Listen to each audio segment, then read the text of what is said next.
Okay, so let's have a look at symmetric key encryption or secret key. As we'll find, secret key or symmetric key is the workhorse of much of our encryption. So you should find that the links associated with the chapter are defined here, and you should find working versions of the code and so on within those links. Okay, so the areas that we're going to have a look at is some basics around symmetric key encryption. We'll then move on to the difference between block and stream ciphers. Then we'll look at some of the methods that we see that are fairly standard. AES and 3DES are two well-defined standards inside our symmetric key encryption. And then on to the importance of salting our encryption. We'll touch briefly on how AES actually works and how it manages to create our encryption. And then finally we'll look at key entropy. Okay, so these pages should actually give you most of the examples that we're going to have a look at. I won't spend too long on the practical sides of this. There should be a tutorial and other related material that gives you the practical skills that you require. Okay, so just so that we have a basic roadmap of what's going on. Basically, we have Bob and Alice. And what we really want is Bob and Alice to be able to communicate securely. We also want Bob to authenticate themselves to Alice and vice versa, and we want to make sure that we have integrity in the transmission. And we don't really want Eve to change anything, view anything which is secret, and spoof Bob and Alice. So the basic mechanism that we have is that normally we use secret key or symmetric key encryption to do the main encryption process. We need to generate a key which we're going to use, so we use some sort of key exchange method which we'll come across later, such as Diffie-Hellman. Then to prove the identity of Bob to Alice and vice versa, we typically use public and private keys. In this way, Bob will sign with his private key and then prove his identity with his public key to Alice. Okay, so that's how the encryption really fits in. We'll also look at hashing methods, which allows us to make sure that everything that we do has some integrity. Okay, so let's look at some of the basics involved with inside symmetric key or secret key encryption. Okay, so as I said, we have Bob and Alice, and then we need to make sure that what we have is privacy, integrity, and identity proven. We typically use secret key or symmetric encryption for the privacy part. We use public key for identity, and for integrity we can use public and private key, or we can use some hashing methods. Okay, so the basic methods that we have is to use key-based encryption. So with key-based encryption, we use a standard encryption algorithm on both sides, one to encrypt and then the other to decrypt. So typically what happens is that we'll use shifts and exclusive ORs and some sort of mangling function, and then on the other end we'll just do the reverse. It needs to be fairly quick for Alice to be able to decrypt it. So the process itself is a fast encrypt and a fast decrypt, but for Eve will have difficulty in finding the right key to be used. So the problem that we have is how do we pass the key from Bob to Alice, but we'll cover that in a future presentation. So the main methods that we have are symmetric key encryption, so we'll have a look at that in this lecture. RC2, RC4, DES, 3DES, AES. We have asymmetric encryption, that's like public key, where we have one key to encrypt and an associated key to decrypt. RSA, LGAMO, our elliptic curve are methods that we can use for public key. Then we have a one-way hashing function where we can take a thumbprint or fingerprint of some data, and typical ones there are MD5, SHA-1, SHA-256 and so on. And then something that isn't really encryption but is important is to encode. So we will encode something like ASCII into base64, hex, octal or Unicode. This is especially important when we need to represent our keys and our data in the form of standard ASCII text. To give you some idea, the strength of 80-bit DES is equivalent to 1024-bit RSA, which is equivalent to 160-bit elliptic curve encryption. The strength of the encryption that we have varies as the number of keys, the number of bits in the key. So the more bits that we have, the more keys that we can generate. So for 2 bits, we only have 4 keys, 00, 01, 10, 11. If we go up to 64 bits, we can see we have 1, 8, and 19 zeros. So the more keys that we have, the more difficult it will be for Eve to be able to find the correct key if she's using brute force. So let's see how long it would take to say crack a 64-bit key. For that, we have this number of permit combinations. So we go from this key to that key. So how long will it take? Well, if we say that we're going to try one key every 1 nanosecond, then if we do the calculations, which is this times this, and then divided by 2 to get the average time, then it takes 9 billion seconds to crack, or 285 years. So it looks fairly secure if we have a basic analysis of our encryption. But look what happens when we increase the performance of our computers every year. So let's say it doubles the performance. So after the first year, it only takes 143 years to crack our code. Then if we keep going down and we double the performance of our computers every year, we can see after 17 years it only takes 1 day. So it looked like it took 285 years, but after 17 years it only takes 1 day. This is an exponential increase in computing power, and you can see that it leaves our ciphers open. The other thing is that we can use parallel processing, because what we can do is we can split our key space into 2, into 4, into 16, into 32, into 256. And we can give each a small part of the key space, and each machine will work on that to see if it can find the right key. So this allows us to scale up. In something like an NVIDIA GPU, then we can have thousands of processors with inside each of the graphics cards, each capable of cracking the cipher. So if we now look at it, if something that took this amount of time, we can see after a certain amount of years, then it will reduce the amount of time taken. And then if we have a certain number of processors, such as 1 million here, then it's only taken us 1 hour, when we thought, after 1 year, when we thought it took us 104,000 days, we can take it down to 1 hour using a large array of GPUs. Okay, so let's look now at whether we use a block cipher or a stream cipher. So with a block cipher, we define a certain size of our message blocks, or our plaintext blocks. We take each the plaintext stream and then we cut them into 180 bits. Okay, so that gives us our message block size.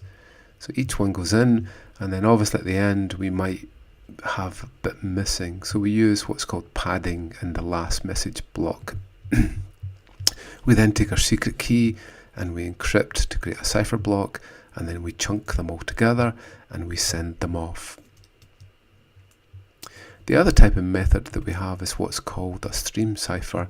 And stream ciphers are good because we would have to wait for all the blocks to come through to be able to decrypt our cipher text back into plain text. But with a stream cipher, we can take one bit at a time and then encrypt that. So for that, we get a secret key, we get some salt or a random seed, and then we generate what's called a pseudo-infinite key. And then this is a long key stream that goes on forever and ever, and then is exclusive OR with our plain text. So it's a fast operation, and we use the exclusive OR operator. 1 and a 0 gives us 1, 1 and a 1 gives us 0, to produce our output.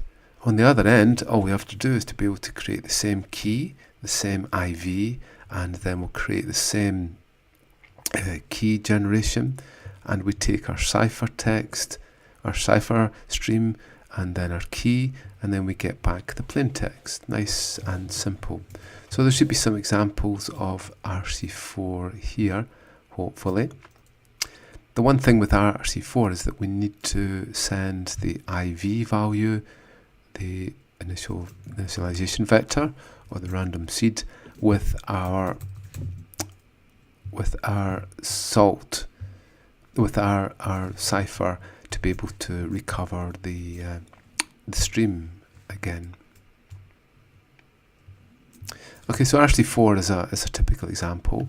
We take our IV and our key, we create our key stream, we take our data, XOR them together, and we end up with our cipher stream. We're using a simple XOR function here to be able to create our cipher stream. So RC4 is used quite extensively within industry. It's used in SSL sometimes, and now we see a new stream cipher of Cha-Cha, which is used frequently by Google. And obviously what we have at the end of our blocks is that we need some padding in there. So there are different ways that we can actually do this. We need to make sure that the transmitter and the receiver are using the same padding method. One of the most standard methods is to use a byte value which is equal to the number of padding bytes. We'll see this in a little minute. And then we have some other versions, such as putting a null, bytes into it, spaces, and then some random bytes, where the last byte is defined by the number of padding bytes. The problems that we can have is that sometimes in languages like C, we can have null values, so it might be difficult to see the end of a string. So here are some examples. So we're taking our stream, our text here. Okay, so there is the text that we have. So we have 1, 2, 3, 4, 5. We have 5 characters here. And 1, 2, 3, 4, 5, 6, 7, 8, 9, 10, 11. We have 11 padding values here, which gives us our 16 bytes. Okay, so in this case we're using, so if we look at it, 128 bits there. Okay, so this is something like AES, where we would use 128-bit blocks. So we can see that 5 characters only fills up 5 bytes, and we have 11 bytes left to fill. So in this case we use the value of B. If we had one more character, then it would be 0A, another character, it would be 09, and so on. Okay, so when we read on the other end, we can actually read it back. When we decipher, we can see that these are all the padding bytes, so they can be ignored, and this is the actual text. Okay, so with these values we can actually see here the values that are actually added and padded onto there. We see the random ones, random values here, but there is a value at the end which actually defines the number of padding characters that we're using. Okay, so you should find some examples from there.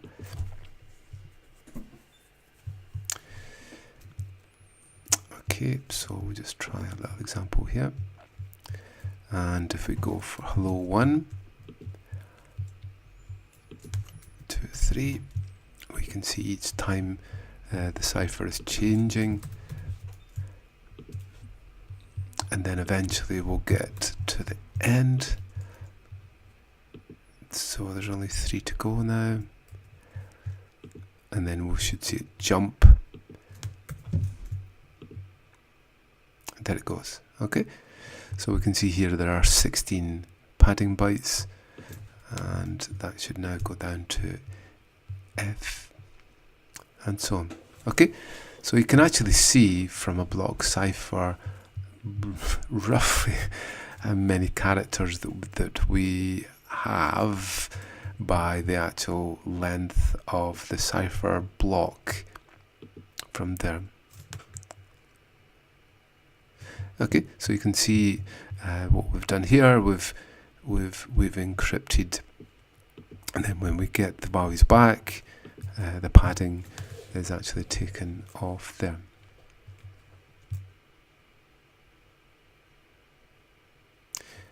Okay, so now let's look at a few different methods that we use for our secret key or symmetric key encryption. Some of the most popular ones, DES has been around for a long time. It's a 64-bit block and a 64-bit key, but 8 of the bits aren't used and aren't used in the encryption key, so we only end up with 56 bits as an encryption key, which isn't strong at all. To give you a benchmark, we're looking at about 72 bits in terms of a brute force with parallel systems, so it needs to be anything below 72 is often weak. We see also AES, 2fish, RC2, blowfish, and so on. So on the web page you should find that each of these methods are defined. Here we have skipjack, blowfish, and so on, and RC2. We should be able to feed in our key and get our encrypted value. So we typically either have base64 or hex, and then that's decrypted. You should also find there is some code there that you can actually start to use. Okay, so 3DES, as we'll see, uses an encrypt with one key, a decrypt with another key, and an encryption with another one, which gives you a strength of about 112 bits. RC2 uses 64-bit block code, and we can have a variable key size from 40 to 128 bits. And AES is 128-bit blocks with 128, 192 and 256-bit encryption keys. It won a competition set up by NIST in 2001 after a competition of about 5 years, and it's named. It was named Reyndal after its Belgian creators. Okay, so there's the model that we have. We're using a key, same key on either side, to encrypt and then decrypt. So let's have a look at the salting process as part of encryption. So with this, the problem that we have is that, let's say we encrypt something into our ciphertext and give that to Alice. There is nothing to stop Eve from listening to that and then playing that back, because it will look as if it's an acceptable cipher. So she might not see what the cipher is, but she can play it back to Alice. So what we need to do is add salt to make sure that every time that we encrypt the same plain text, we'll get a different ciphertext, but it can still be decoded. So the normal way that we encrypt without salting is to use electronic codebook. In this we take each block one at a time, and when we encrypt each block and then encrypt. So for AES we take 128 bits, encrypt, and then take the next block and encrypt, and so on. So the same value will always come out the same whenever we encrypt the same block. When we add salt, we add an initialization vector, and that's the salting to it, which means that it will change the encrypted block, and what we can do is we can then iterate onto the next block, and so on. So this adds salt and adds what's called an initialization vector, but we must transmit or save the initialization vector in order to be able to decrypt. So this shows an example of what's called cipher block chaining. In this case we take the block in, we XOR with our initialization vector, we then encrypt with our block and feed on. So if we see the impact of this is an image, and if we're using AES with electronic codebook, we can still see the image because the same pixel blocks will come out the same encrypted areas. But if we use our salting with CBC, we can see that it almost looks like, or it should look like, noise. So let's have a look at an example of this. So if we take an input value of all these here, then if we take something like 3des, we're taking 64-bit blocks. So we have 1, 2, 3, 4, 5, 6, 7, 8 characters.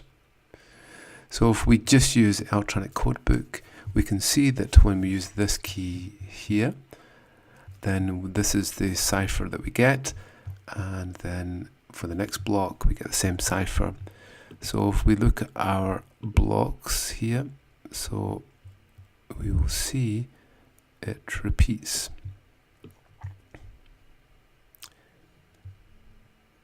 And so on. Okay, so in this way we get repeated values. So it's not too difficult to crack this because we can look at frequency analysis and then be able to determine the plain text if we have enough ciphertext. So here's the example here. So let's say we go for lots of Z's.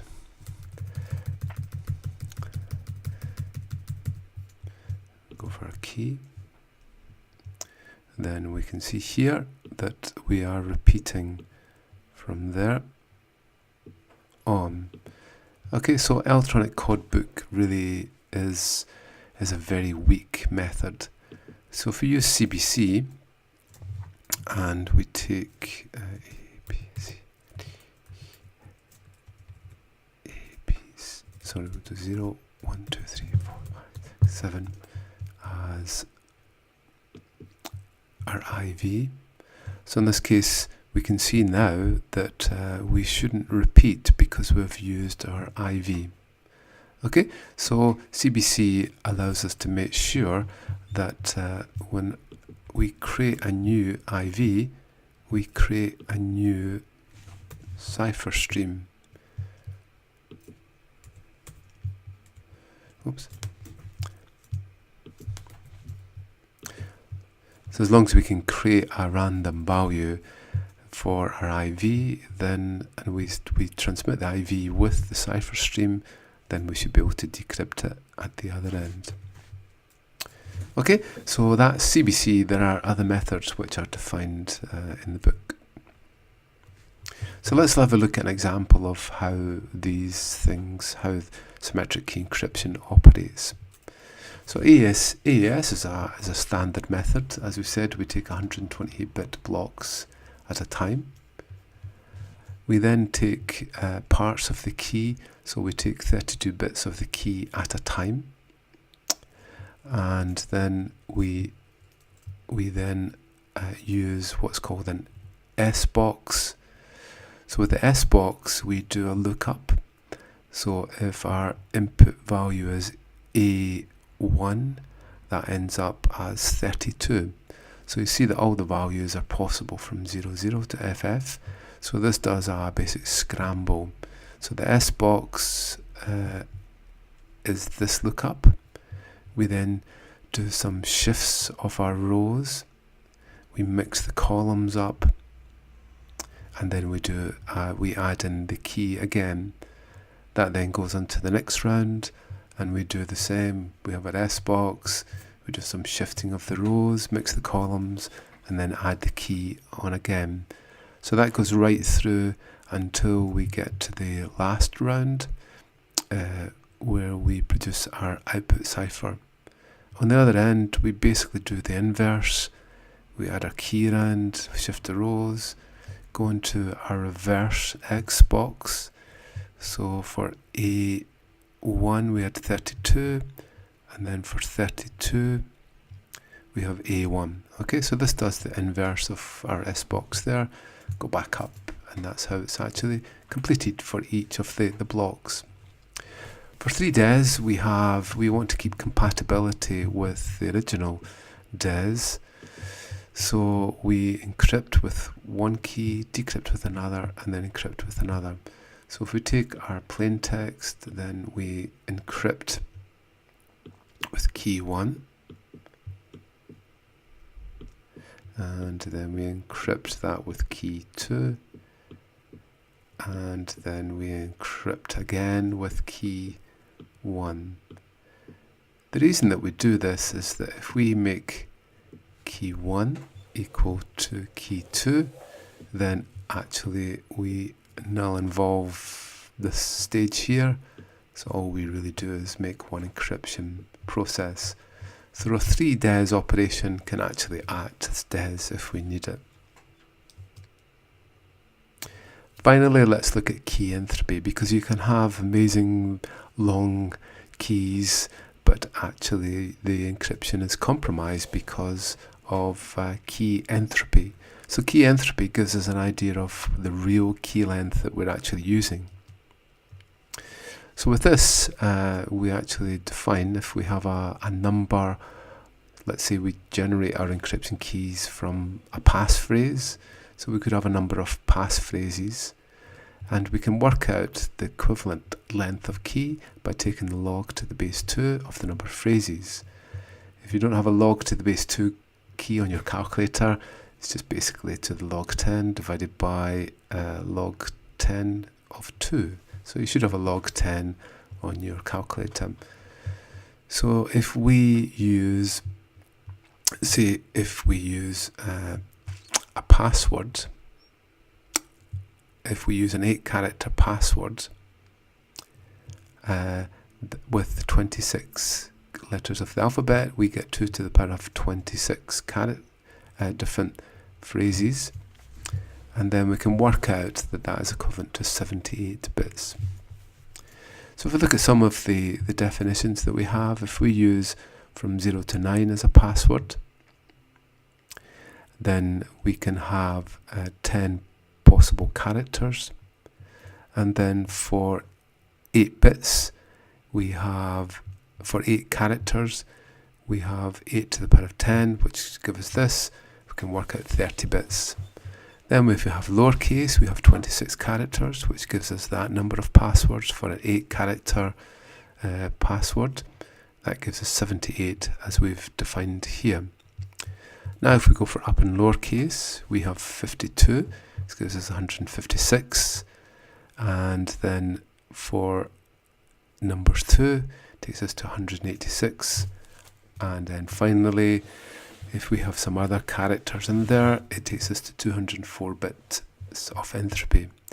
So anything 72 bits and above is fairly secure from cracking, but 78 bits is probably a bit too close. So we can see that using A to S, A to Z as a password with 8 characters could possibly be cracked. So we want to be moving into this space here. Okay, but the important thing is that we might not be using all of the passwords that are possible inside that space. So we need to understand the number of phrases that we have, because an intruder could use a dictionary of phrases and then quickly find the right key. Okay, so that's been an outline of symmetric key encryption. Thank you.